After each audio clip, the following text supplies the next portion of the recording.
Salut bien-aimés. Je vous aime tous dans le nom de Jésus.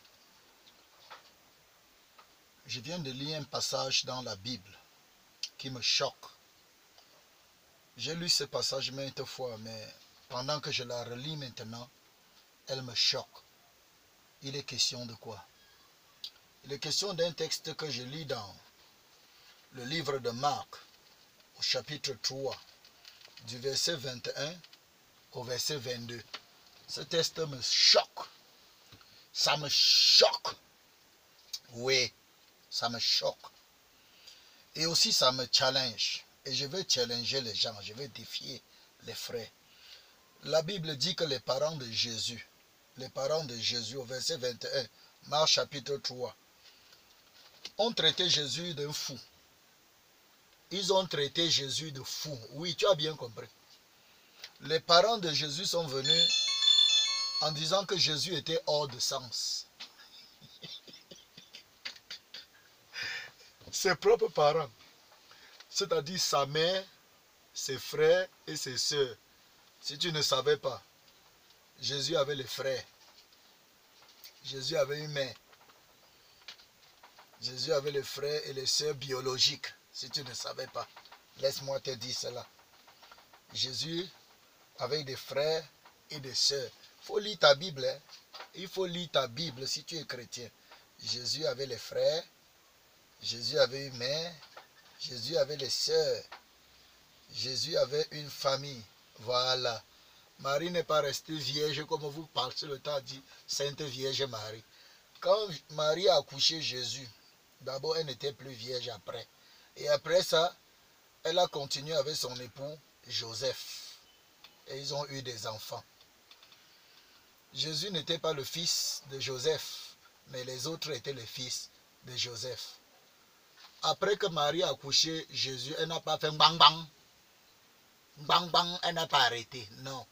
Elle a continué avec son mari, son époux Joseph, et ils ont eu des enfants, les demi-frères de Jésus. À bon entendeur, salut. Il faut arrêter de dire Sainte Vierge Marie, priez pour nos pauvres pécheurs. Non, il est temps de croire à Jésus. D'abord, la Bible dit même que Marie, même, son propre enfant Jésus, qu'elle a accouché, elle a dit qu'elle voulait manifester la gloire de Dieu et manifester Dieu, travailler pour Dieu, œuvrer pour Dieu. Elle a dit que Marie, a dit que Jésus était hors de sens. Marie, mère de Jésus, a dit qu'il était hors de sens. Les frères de Jésus ont dit qu'il était hors de sens. Ça veut dire quoi? Qu'il déraisonnait, qu'il était fou. Ils ont dit que Jésus était cinglé. La mère, les frères, les sœurs, les scribes aussi.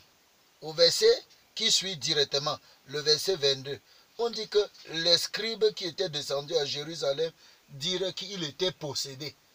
Les scribes ont dit qu'il était possédé. Pas n'importe quelle possession. Hein. Si on dit qu'il est simplement possédé, ça peut se comprendre. Mais on dit qu'il était possédé par le maître des démons, Belzébuth, le plus fort des démons. Et on disait que c'était à cause du plus fort des démons qui était en lui, qui réussissait à maîtriser les plus petits démons. C'est ce que les scribes disent, ce n'est pas moi. On dit que c'est par Belzébuth, le maître des démons, qu'il chasse les petits démons. Donc ils disent que Jésus chassait seulement les petits démons et pas le gros maître des démons qui était en lui pour chasser les petits démons. Jésus a ri quand il a appris ça. Il dit que depuis quand un démon chasse un démon, une maison divisée contre elle-même, sa ruine est comment? Soudaine. Il faut arrêter d'aller chez les marabouts pour leur demander de chasser les démons en vous. Hein. Les marabouts ne chassent pas les démons. Ils augmentent seulement les démons. Il faut faire attention. Il faut arrêter ça. Il faut arrêter d'aller chez les exorcistes qui ne connaissent pas Jésus. Demander qu'ils chassent les démons. Hein. Et le démon n'a pas peur du sel. Je t'avertis, le démon n'a pas peur du sel. Le démon n'a pas peur du sang coagulé des animaux qu'on emballe dans les écailles pour vous séduire avec la... Le démon n'a pas peur du sel. Il n'a pas peur de ça.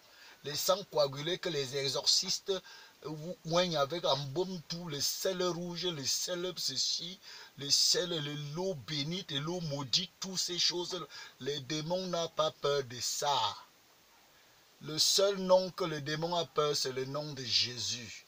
Le seul sang que le démon a peur, c'est le sang de Jésus. Il faut arrêter la sorcellerie. Arrêtez la sorcellerie. Les parents de Jésus ont dit que il est hors de sens, qu'il est fou.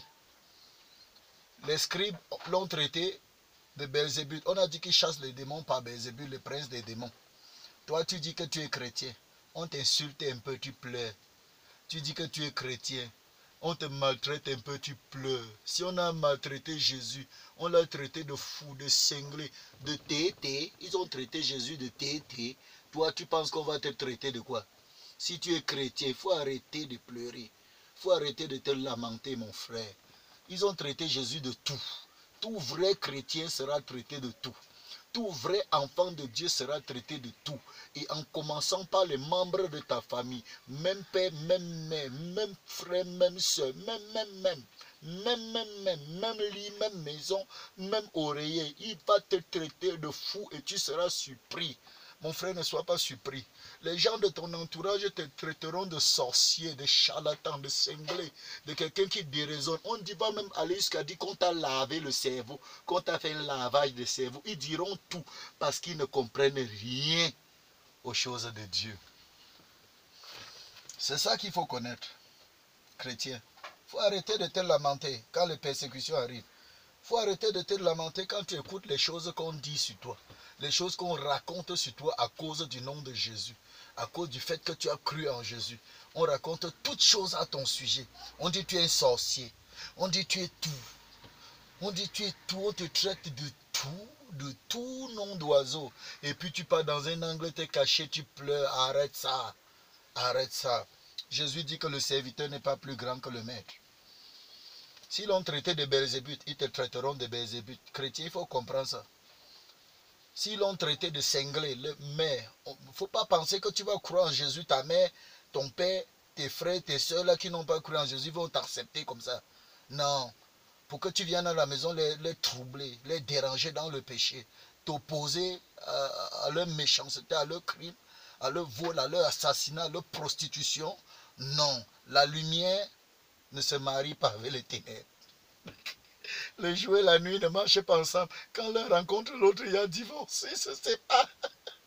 Quand la nuit arrive, la lumière se recule. Quand la lumière vient, les ténèbres se dispersent. Mon frère, si tu es la lumière, il ne faut pas pleurer. Il faut arrêter de pleurer. Je suis dans mon petit coin. Et je suis en train de sonder les Écritures. Et puis c'est magnifique. J'ai décidé de partager ceci avec toi, mon frère. Partout dans le monde entier. Tout ce qu'on raconte sur toi, on nous appelle les sorciers, on nous appelle les Alléluia, Amen, on nous appelle les charlatans, on nous appelle les Holy Ghost Fire, on nous appelle les born again, on nous appelle les fous, on dit qu'on a lavé notre cerveau, on dit que nous on déraisonne. Quand tu parles à quelqu'un, dis pas avec ta folie, mon frère, ma soeur, ça ne fait rien. Jésus est vivant. Tu as choisi la bonne part. Alléluia. Tu as choisi la bonne part. Que le Seigneur te bénisse. Je reviens bientôt, dit le Seigneur. Amen. Shalom. Je vous aime. Je vous aime, n'oubliez pas.